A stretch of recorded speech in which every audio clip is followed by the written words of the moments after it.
Hello, I'm Sheila Alice, the new Chief Deputy Superintendent at the Michigan Department of Education, with another 10 in 10 in 2 podcast. In this message, I will address the question of what we mean by being a top 10 state and how we will measure our progress towards this. Being a top 10 state implies a comparison with other states, so we need to look at metrics that allow for that comparison.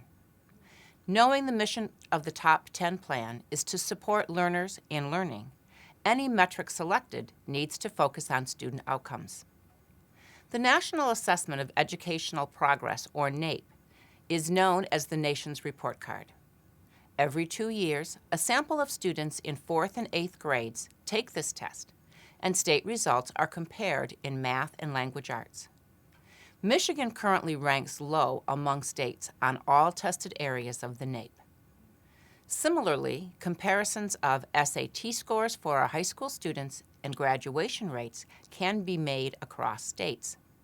We will look at these metrics as we implement our plans. There are other state comparison indicators where we want to be ranked in the top 10. These include the Quality Counts Report from Education Week, the Kids Count Report from the Annie E. Casey Foundation, and the U.S. News rankings of best high schools. Currently, Michigan is in the middle of the pack on all 3 of these rankings.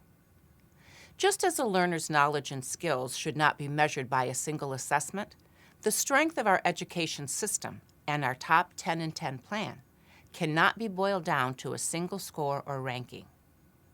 To better gauge Michigan's education system, progress will be monitored in 6 general areas, using multiple measures to see how our schools are doing. Let's look at each of these 6 metrics, beginning with the early learning metrics, which will focus on foundational skills and abilities of our youngest learners, such as proficiency in reading and mathematics.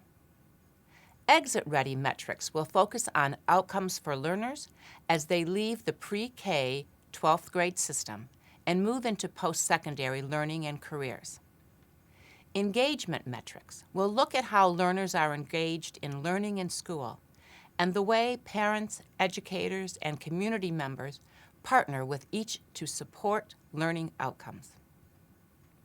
Effective educator metrics will examine the educational workforce, including the quality of educators and the capacity to develop strong educator workforce for years to come.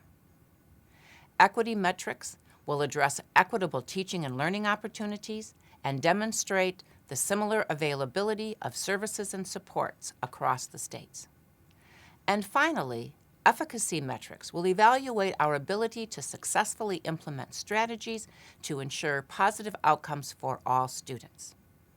More about these metrics will be shared in future podcasts. Thank you for watching this podcast and for the feedback you've provided so far.